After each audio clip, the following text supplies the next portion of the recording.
উপকথন by note চ্যানেলে আপনারা শুনছিলেন লেখক সাদাত হোসাইনের লেখা একটি বিখ্যাত উপন্যাস সেই এসে বসুক পাশে। আজ এর 20তম পর্ব। পৃথিবীর নৃশংসতম সত্যটা যেন শুনল আজাদ, আর সেই মহাপ্রলয়ঙ্কারী এক ঝড়ের মতো আঘাতে আঘাতে তাকে লণ্ডভণ্ড করে দিতে লাগলো, উপড়ে ফেলতে লাগলো সমূলে। জগতে এমন সত্য কখনো হয়, এমন বীভৎস নিষ্ঠুর সত্য, এই সত্যের যে কুৎসিত জঘন্য আর কিছু নেই। আজাদ জানে না সে কি করবে, তার কিছুতেই বিশ্বাস হচ্ছে না। ডাক্তার যা বলছে তা সত্য, নিশ্চয়ই এর কোথাও না কোথাও কোনো ভুল আছে, বড় ধরনের ভুল। ফলে সে একের পর এক ডাক্তার পাল্টাতে লাগলো, হাসপাতাল পাল্টাতে লাগলো, পরীক্ষা নিরীক্ষা করতে লাগলো বিভিন্ন জায়গা থেকে, কিন্তু তাতে লাভ কিছু হলো না। বরং রিপোর্ট যা ছিল তাই রয়ে গেল। প্রতিটি রিপোর্টের ফলাফলে লেখা রইল ওই একই কথা, আজাদ কখনো বাবা হতে পারবে না, সন্তান ধারণে অক্ষম সে। কিন্তু তাই যদি হয় তাহলে অবন্তীকে, কার সন্তান সে? এই প্রশ্নের উত্তর আজাদের কাছে আছে, কিন্তু তা মেনে নেওয়ার সাহস তার নেই। রেনু আর সাহিমের সম্পর্কের ফসলই তাহলে অবন্তী? অবন্তী তাহলে তার কেউ নয়? সত্যি সত্যি সে কেউ না তার? আজাদ এরপর আর ভাবতে পারে না। তার চিন্তা চেতনা অসাড় হয়ে যেতে থাকে, ভাবনার জগৎ এলোমেলো হয়ে যেতে থাকে, যেন বিভীষিকাময় এক তাণ্ডব বয়ে যাচ্ছে বুকের ভেতর। ওই তাণ্ডব আর বিভীষিকা থেকে তার মুক্তি কিসে? আজাদ এই প্রশ্নের উত্তর জানে না। সে আসলে কিছুই জানে না, যেন পৃথিবীর শেষ প্রান্তে দাঁড়িয়ে থাকা সর্বশেষ মানুষটিই সে। তার আশেপাশে আর কোথাও কেউ নেই, কেবল অনন্ত এক অসহ্য যন্ত্রণা তাকে ঘিরে রেখেছে। আর সেই যন্ত্রণার ভেতর থেকে অজস্র বিষধর সব ভয়াল ফনা তুলে তীব্র ছোবল নিয়ে এগিয়ে আসছে তার দিকে। কি করবে এখন সে? নীলা অবশ্য এই নিয়ে আর কথা বলল না, বরং সেও চুপচাপ বন্দী হয়ে রইল তার নিজের ঘরে। সেখানে সীমাহীন যন্ত্রণার অবিনাশী এক দহনে অহর্নিশ বিদ্ধ হতে লাগলো সে। এই দহন থেকে তাকে কারোই যেন কোনো মুক্তি নেই। ঘটনা শোনার পর আজাদের মতো শিলাও প্রথমে বিশ্বাস করতে চায়নি, বরং নানাভাবে তাকে অভয় দেওয়ার চেষ্টা করেছিল, আশ্বস্ত করতে চেষ্টা করেছিল। এরপর একের পর এক হাসপাতাল ডাক্তার বদলেছে, কিন্তু শিলা ততক্ষণে বুঝে গেছে আজাদ এক ভয়ানক মিথ্যের পৃথিবীতে বাস করছিল এতদিন। অবন্তী তার সন্তান নয়, সে সত্যিই সত্যি কখনো বাবা হতে পারবে না। আর যদি তাই হয় তাহলে এখন কি করবে সে? অবন্তীরই বা কী হবে? এমন অসংখ্য প্রশ্ন শিলাকেও ক্ষত বিক্ষত করতে লাগলো, কিন্তু তারা কেউ তখনও এর কোনো উত্তর জানে না। তবে এই অভাবনীয় অকস্মাৎ বজ্রপাতে শিলা যেন মুহূর্তেই তার নিজের প্রাপ্তি অপ্রাপ্তি, আক্ষেপ ও আকাঙ্ক্ষার হিসেব ভুলে গেল, বরং আজাদের জন্য অদ্ভুত এক সহানুভূতি অনুভব করতে লাগলো সে। একটা মানুষ এই জীবনে এমন অবিশ্বাস্য ভয়ানক এক সত্যকে কি করে মেনে নেবে? কি করে বেঁচে থাকবে তার বাকিটা জীবন? আজাদ অবশ্য এই নিয়ে কারোর সঙ্গে কোনো কথা বলল না। শিলা পার কয়েক তাকে বোঝানোরও চেষ্টা করেছিল, কিন্তু সে জানে পৃথিবীর কোনো সান্ত্বনা বাক্যই আজাদকে এই ভয়াল মানসিক দশা থেকে উদ্ধার করতে পারবে না। ফলে দিন কয়েক বাদে হাল ছেড়ে দিল সে। সমস্যাটা হচ্ছে অবন্তীকে নিয়ে। তার বছর 6 বছর।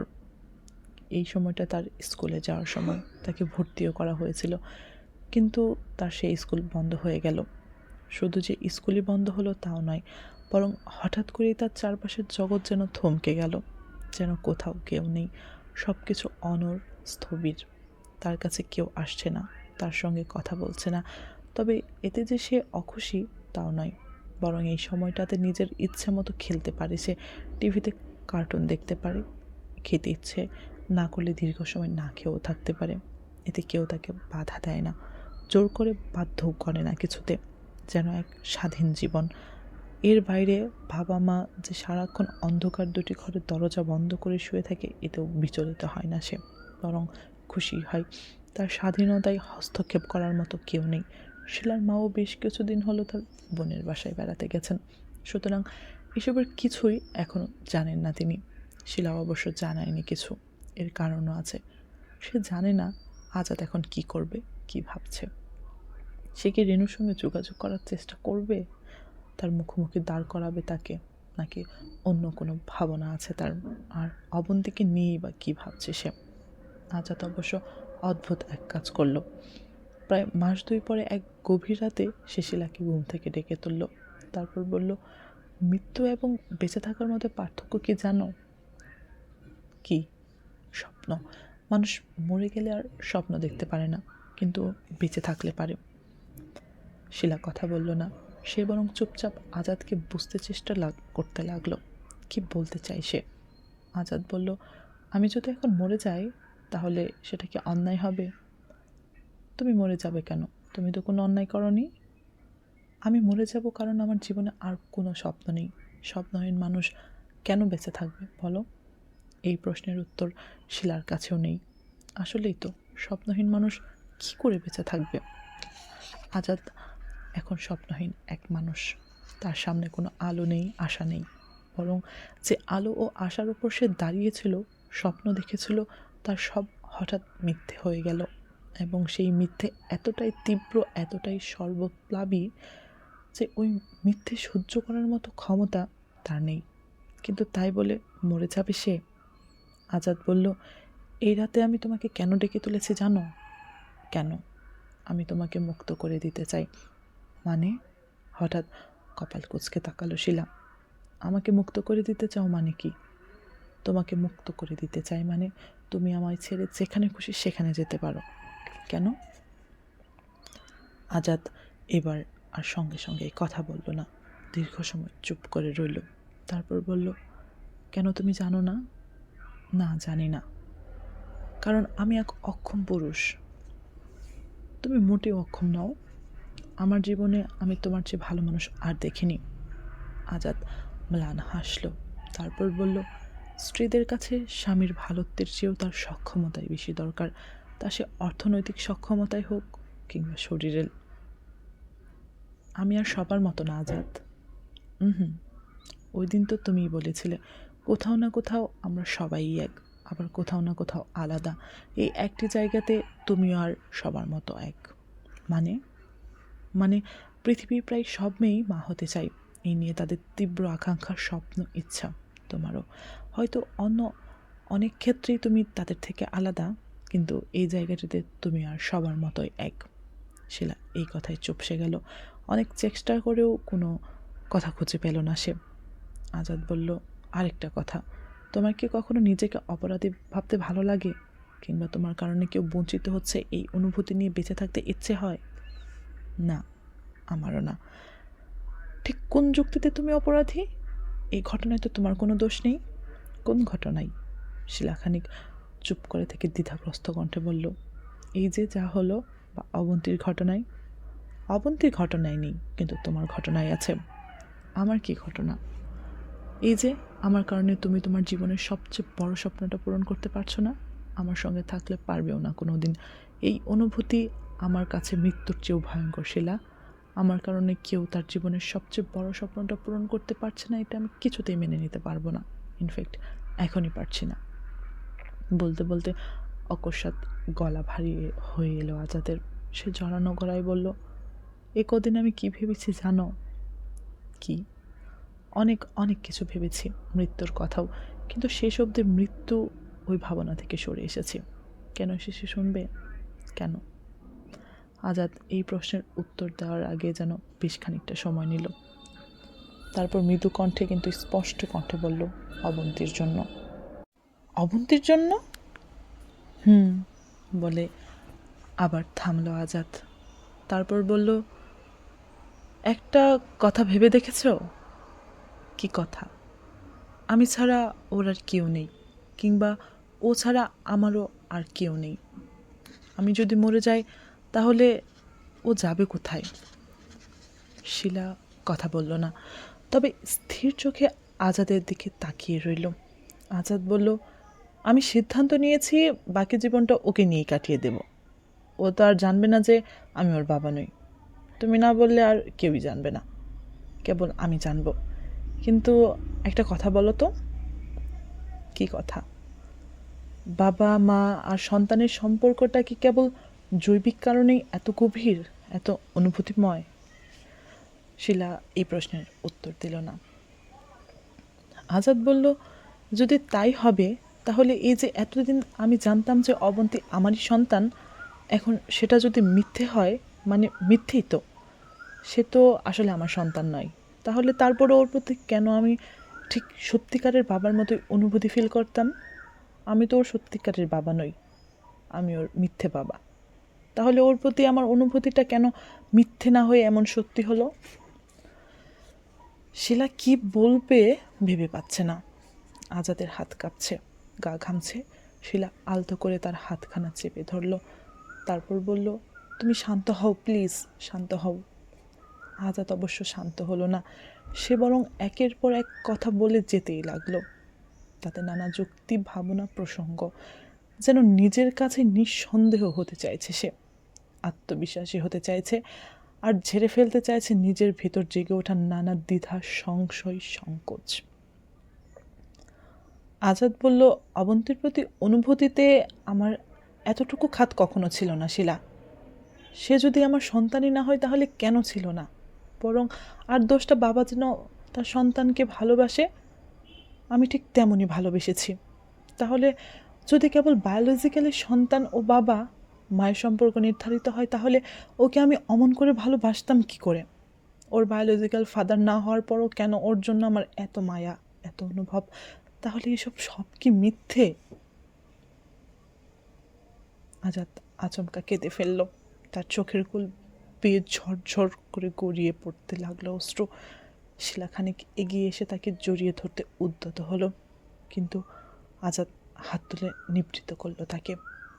এরপর সময় নিয়ে নিজেকে শান্ত করলো। শিলা অবাক চোখে মানুষটার দিকে তাকিয়ে রইল, যেন আজ নতুন করে তাকে চিনছে সে। আজাদ বলল, এমনকি এই ঘটনা জানার পরও আমার সেই অনুভূতিতে একটুও হেরফের হয়নি শিলা। বরং যতবার আমি অবন্তীকে দেখি ততবার আমার বুকের ভেতর আশ্চর্য এক কম্পন হয়। ও যতবার আমাকে বাবা বলে ডাকে ততবার মনে হয় এর চেয়ে সুন্দর শব্দ পৃথিবীতে আর নেই। আচ্ছা, এই যে ও আমার সন্তান নয়, সেটি জানার পর ওর প্রতি আমার কোনো রাগ, ঘৃণা বা ক্রোধ কেন তৈরি হলো না? বলে আবার থামলো আজাদ। তার চোখের কোল এখনো ভেজা, গলা ভার। সেই ভারী কণ্ঠেই বলল, আমি একবার ভেবেছিলাম রেনুর সঙ্গে যোগাযোগ করে সব জানতে চাইব, ও কেন এমন করলো। আমি তো ওর কোনো ক্ষতি করিনি, কিন্তু তারপর আবার সিদ্ধান্ত বদলেছি। আমি কাউকে কিছু বলবো না। আমি অবন্তীর বাবা ছিলাম, এখনও আছি, শেষ অবধি থাকবো। তবে তবে কি? তবে তোমাকে মুক্ত করে দেব। দেবে? দেব। কিন্তু আমি যদি মুক্তি না নিই? কেন নেবে না? কারণ কখনো কখনো মুক্তির চেয়ে বন্ধিত্বই আনন্দের। আজাদ হঠাৎ থমকে গেল, আর কোনো কথা সে বলতে পারল না। শিলা ধীরে তার দিকে এগিয়ে এলো, তারপর আচমকা জড়িয়ে ধরলো তাকে। গভীর রাতে সেই নৈশব্দে দুজন মানুষ পরস্পরকে জড়িয়ে ধরে এক আশ্চর্য নিঃসংকোচ কান্নায় ভেঙে পড়ল। তাদের সেই কান্না কেউ দেখল না, কেউ বুঝল না, কিন্তু ওই নিঃশব্দ অশ্রুরা আলতো স্পর্শে বুকের গভীরে লিখে দিতে লাগলো নতুন এক জীবনের গল্প। সময় হাওয়ার মতো বয়ে যায়, এতটুকু বিরাম নেই তার। কিন্তু মানুষ তাকে দেখতে পায় না, স্পর্শ করতে পারে না। তবে সে তার ইচ্ছে মতো ছুঁয়ে যায় যখন যাকে যেমন প্রয়োজন। রেনুকেও এই যে এত বছর সে কাটিয়ে দিল বিদেশে, প্রায় অভ্যস্ত হয়ে উঠল নতুন এক জীবনে। সেই জীবনেও তাকে শিখিয়ে দিল সময়ের চেয়ে বড় মহৌষধ আর নেই। সে যেমন মানুষের বুকে তীব্র গভীর ক্ষত তৈরি করে, আবার মুছেও দেয়। এই যে প্রায় এক যুগেরও বেশি সময় সে কাটিয়ে দিল সিডনিতে, এটা তার এখনও বিশ্বাস হয় না। মনে হয় এই তো সেদিন জীবনের বিভৎস এক অধ্যায়কে পেছনে ফেলে পালিয়ে যেতে চেয়েছিল সে, কিন্তু সময় কি আসলেই তার বুকের ক্ষত মুছে দিতে পেরেছে? রেনু এসব নিয়ে ভাবে, ভেবে ভেবে দীর্ঘশ্বাস ফেলে। তার বুকে যে ক্ষত চিরস্থায়ী যন্ত্রণার দাগ ছেটে দিয়েছে, তাকে মুছে দেওয়ার ক্ষমতা সময়ের নেই। সম্ভবত এই একটি জায়গায় সময় অসহায়। সন্তান হারানোর যন্ত্রণা এখনো মুছে দিতে পারে না সে। তবে একথাও তো সত্য যে অবর্ণনীয় যন্ত্রণায় অহর্নিশ পিষ্ট হয়ে নতুন এই জীবন সে শুরু করেছিল, তা ধীরে ধীরে খানিক স্থির হয়েছে। সেখানে যুক্ত হয়েছে নানা ব্যস্ততা, সম্পর্ক, অনুভব। তাতে ক্রমেই ওই যন্ত্রণার তীব্রতা খানিক আড়াল হয়েছে, কিন্তু অদৃশ্য হয়নি। অবন্তী যেন প্রতিটি মুহূর্ত তার সঙ্গেই থাকে, তবে সেই থাকা শরীরের একটি অনিবার্য অংশের মতো সহজ, স্বাভাবিক। যেন তাকে আলাদা করে খেয়াল করতে হয় না, বরং সে যে আছে এটি যেন সার্বক্ষণিক অনুভূতির অবিচ্ছেদ্য অংশ। তবে কখনো কখনো সেই অনুভূতি হঠাৎ সর্বপ্লাবী ঝড় হয়ে জেগে ওঠে। কোনো এক গভীর রাতে ঘুম ভেঙে মনে হয় বুকের বাপাস যেন ব্যথায় জর্জর। তাকে ছোঁয়া যায় না, ভোলা যায় না। এই যন্ত্রণার তাৎক্ষণিক উপশম নেই। রেণুর নিঃশ্বাস বন্ধ হয়ে আসে। খানিক নড়তে গেলেই মনে হয় ওই ব্যথা যেন আরও আগ্রাসী হয়ে উঠেছে চরম নৃশংসতায়। তারপর জড়িয়ে পড়েছে পুরো শরীর জুড়ে। সেই শরীর আর তখন মন থেকে আলাদা হতে পারে না। ওই সময়গুলোতে রেণু চুপচাপ শুয়ে থাকে। দিনের পর দিন কোথাও যায় না, কারোর সঙ্গে দেখা করে না, কথা বলে না। কিন্তু তারপরও অসহনীয় এই যন্ত্রণার অনুভূতিটাই যেন আরও বেশি বেশি অনুভব করতে চায় সে। তাতে তার যতই কষ্ট হোক, যতই তীব্র যন্ত্রণায় কুঁকড়ে থাকুক সে, তারপরও ওই ব্যথার অনুভবটুকুই যেন অতি আরাধ্য তার কাছে। যেন ওই যন্ত্রণা জর্জর বুকেই অবন্তী সবচেয়ে বেশি জীবন্ত হয়ে ধরা দেয়। তারপর ব্যথা যত বাড়ে তত সে কাছে এসে দাঁড়ায়। রেণু যখন তখন তার নিঃশ্বাসের শব্দ টের পায়। তার ছোট্ট ওই বুকের ভেতর টিপ টিপ বয়ে যাওয়া হৃদস্পন্দন শুনতে পাই। কি আশ্চর্য!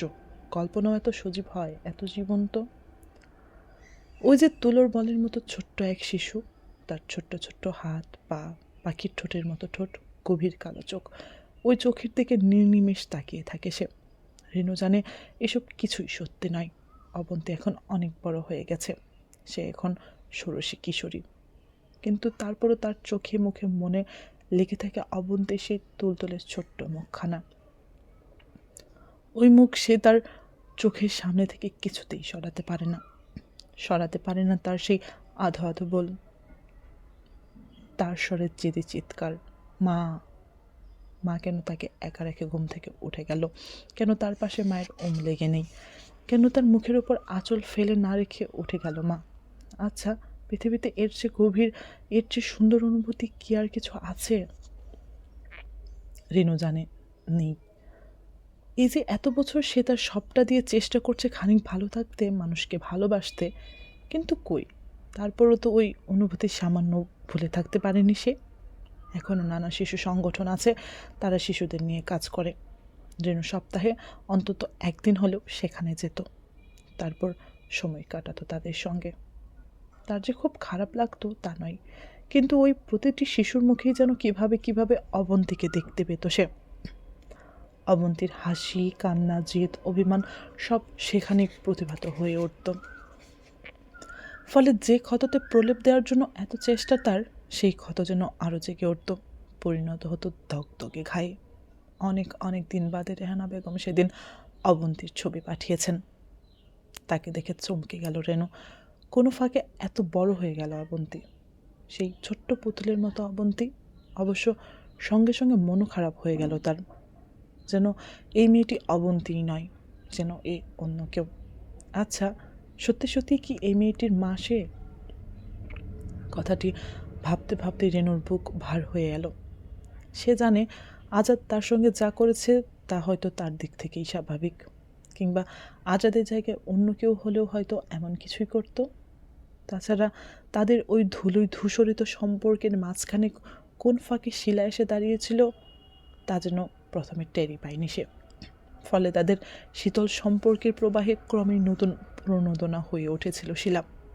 কিন্তু রেণু যতক্ষণে তার টের পেয়েছিল ততক্ষণে তার কিছুর করাই ছিল না।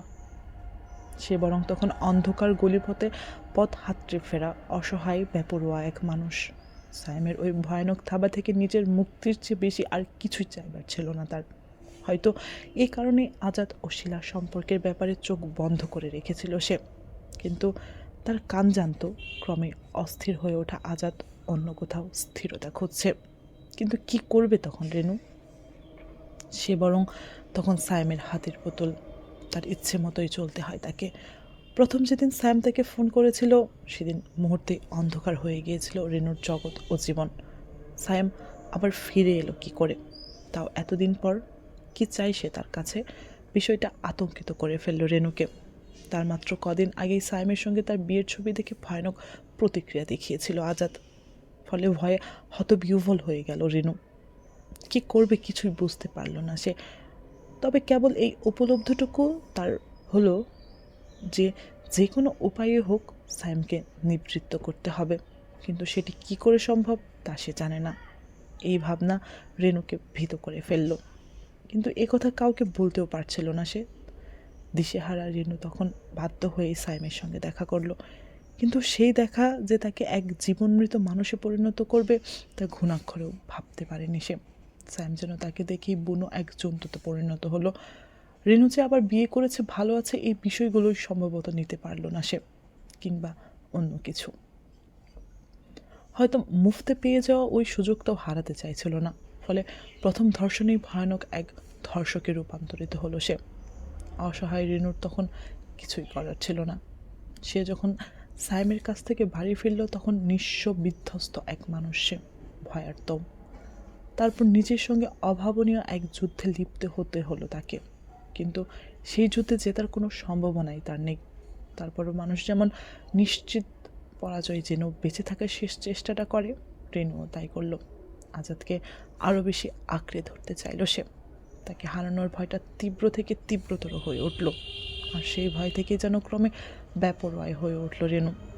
আজাদকে ধরে রাখার সর্বোচ্চ চেষ্টাটা সে করতে লাগলো। সেই চেষ্টা যতটা মানসিক ঠিক ততটুকু শারীরিকও। রেনু জানে তার ওই যুদ্ধটা সে ছাড়া জগতের আর কারো পক্ষেই বোঝা সম্ভব ছিল না, ওই অমানসিক যন্ত্রণার অনুভূতিও না। ফলে অবন্তী যখন তার গর্ভে এলো তখন পৃথিবীর কুৎসিততম ওই প্রশ্নটির মুখোমুখি দাঁড়াতে চাইল না সে, কিংবা সেই সাহসী তার হলো না। বরং নিজের কাছ থেকে পালিয়ে বেড়াতে লাগলো সে, আর নিজেকে প্রবোধ দিতে লাগলো নানাভাবে, নিশ্চয়ই আজাদে অবন্তীর পিতা। সময় সেই ভাবনাকে কখন যে অনুভূতিতে পরিণত করে ফেলল রেনু যেন তা টেরি পেল না। অবন্তীর আগমন আজাদকে আবার তার কাছের মানুষ করে তুলতে লাগলো। তাদের দুজনের মাঝে জমে থাকা ধুলোর আস্তরণ পুরোপুরি মুছে যেতে না লাগলেও কিছুটা নতুন হলো। অবন্তী ক্রমেই হয়ে উঠতে লাগলো আজাদের পৃথিবী, সেই পৃথিবীর ঝলমলে আলো। সেখানে কোনো কাদাকার চেহারা আর ভেসে উঠতে দিতে চাইল না রেনু, কিংবা সেটি নিয়ে সে নিশ্চিত ছিল না। ফলে সব শঙ্কা ও সন্দেহ থেকে আড়াল করে রাখতে লাগলো এই সম্পর্ক, এবং মনে ও প্রাণে বিশ্বাস করতে লাগলো যে এই সম্পর্কে পিতা ও কন্যারই। এখানে কেবল অপার্থিব অনুভবের প্রগাঢ় স্পর্শ আছে, কোনো ক্লেদান্ত মানুষের ছোঁয়া কিংবা ছায়া নেই। সেই সম্পর্কটা যখন ভেঙে গেল তখন রেনু পাগল প্রায়। সে জানে না রাতের পর রাত, দিনের পর দিন ওই অন্ধকার ঘরে থাকা কিভাবে বেঁচেছিল সে। নিজেকে তখন প্রায় জড় কোনো বস্তু মনে হচ্ছিল তার, অসার বুধহীন। এমনকি অবান্তির ভাবনাও যেন ঠিকঠাক স্পর্শ করতে পারছিল না তাকে, বরং তার ভেতরে ক্রমেই জেগে উঠছিল ভয়ানক বেপরোয়া এক প্রতিশোধ স্পৃহা। সেই স্পৃহা এতটাই প্রবল, এতটাই সর্বপ্লাবী ছিল যে তা তার আর সব অনুভবকে গ্রাস করে নিতে লাগলো। সায়েমকে খুনের পরিকল্পনা ঠিক ওই সময়ে মাথা আসে রেনুর। এর আগে সে যখন সায়েমকে ফোন করে সতর্ক করে দিয়েছিল তখনও তার মনে হচ্ছিল কোনো না কোনোভাবে তার আর আজাদের সম্পর্কটা হয়তো টিকে যাবে, কিন্তু সেটা যখন হলো না তখন সেই সুযোগটাকে কাজে লাগাতে চাইল রেনু। সায়েম যদি ওই ফোনের কারণেও তাকে এতটুকু বিশ্বাস করে তবে তা তার জন্য বড় একটা সুযোগ হয়ে আসতে পারে। তা করলো সায়েম, কিংবা বিশ্বাস না করলেও কৌতূহলী হয়ে উঠল সে, আর সেই কৌতূহলী তাকে ডেকে নিয়ে এলো রেনুর কাছে। কিন্তু রেনু জানতো সায়েম সহসা তাকে বিশ্বাস করবে না, বরং চূড়ান্ত সতর্ক থাকার চেষ্টা করবে। কিন্তু রেনুর ভাগ্য ভালো, সে যেভাবে চেয়েছিল ঘটনা তার খুব বেশি বাইরে যায়নি, কিংবা যতটুকু গিয়েছিল তাও বরং তার জন্য সাপে বর হয়ে এসেছিল। রেনু অবশ্য শনাক্ত হয়ে যাওয়ার শঙ্কা নিয়ে ঝুঁকিটা নিয়েছিল। সে ভেবেছিল পুলিশ হয়তো খুব সহজেই তাকে চিহ্নিত করতে পারবে, এ কারণে দেশ ছাড়ার সব ব্যবস্থাই সে আগেভাগে করে রেখেছিল। কিন্তু অদ্ভুত ব্যাপার হলো, পুলিশ সাইম সম্পর্কে খোঁজ নিতেই ঘটনা অন্যদিকে মোড় নিয়ে নিল। তাতে একের পর এক বেরিয়ে আসতে লাগলো তার অন্যান্য অপরাধের ফিরিস্তিও, এবং দ্রুতই দৃশ্যমান হয়ে উঠল সংঘবদ্ধ এক চক্রের উপস্থিতি।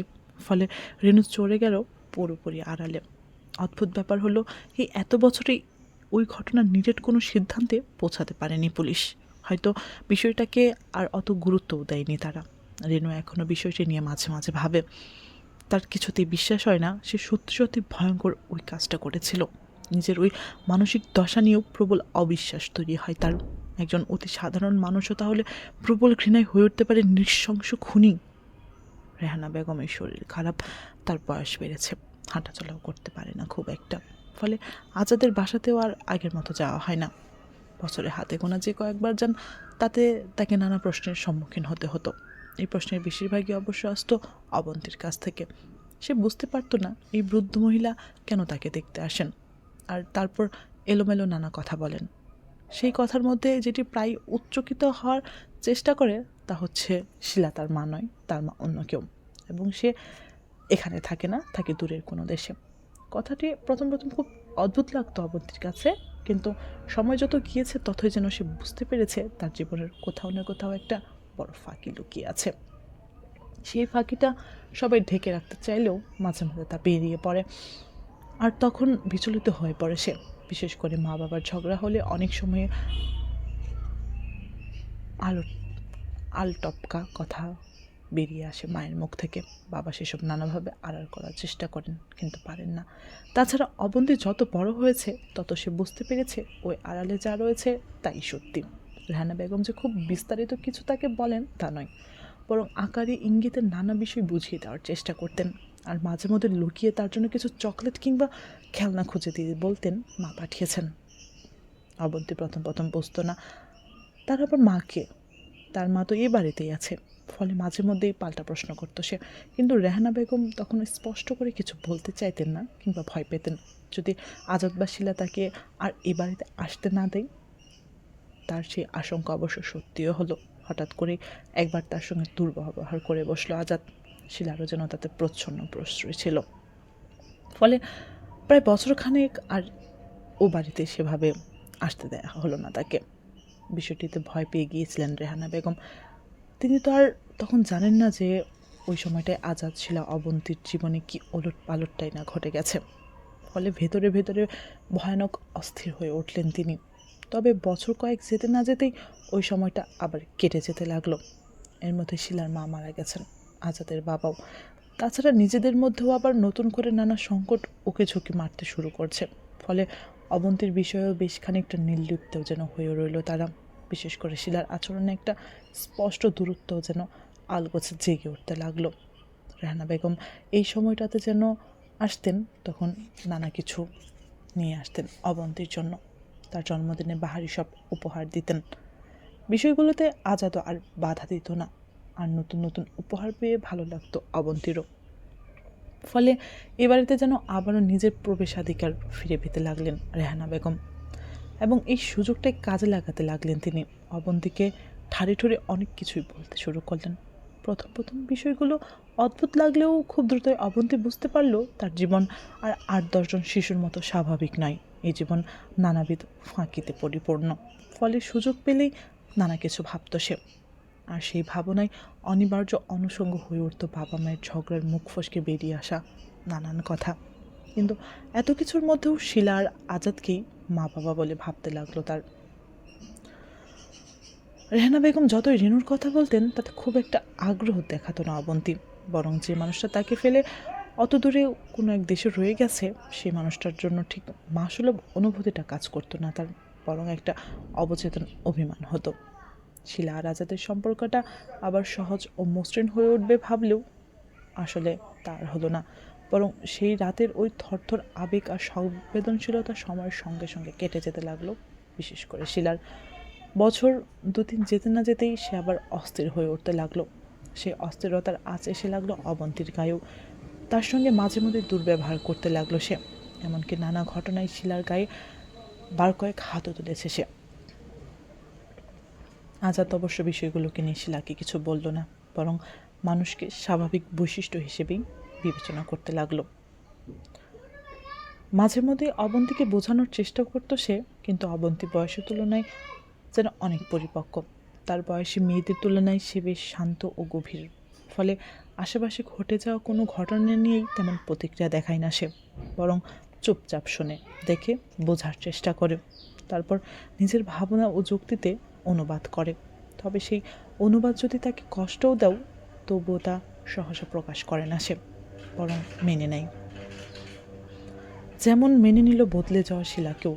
গত বেশ কয়েক বছর ধরেই সে যেন আবার বদলে যেতে শুরু করেছে। তার এই বদলে যাওয়া মাঝে মাঝে খুব প্রকট হয়ে ওঠে। তাদের অবন্তী যে কষ্ট পায় না তা নয়, কিন্তু সে কথা কাউকে বলে না, আজাদকেও না। এমনকি শিলা যে এই সংসার ও জীবনের প্রতি ক্রমেই বীতশ্রদ্ধ হয়ে উঠেছে তাও টের পায় অবন্তী। রোজ রাতে ঘন্টার পর ঘন্টা কারোর সঙ্গে কথা বলে সে। এমনকি আজাদ যখন বাসায় থাকে তখন ছোট এক বন্ধুকে বাসায় নিয়ে আসে, তারপর ঘন্টার পর ঘন্টা গল্প করে, আড্ডা দেয়। তাদের সেই আড্ডা কখনো কখনো রুদ্ধদ্বার হয়। এটা কি প্রেম? আচ্ছা, শিলার বয়স কত? 40 কিংবা তার আশেপাশে? আচ্ছা, এই বয়সেও কি মানুষ প্রেমে পড়ে?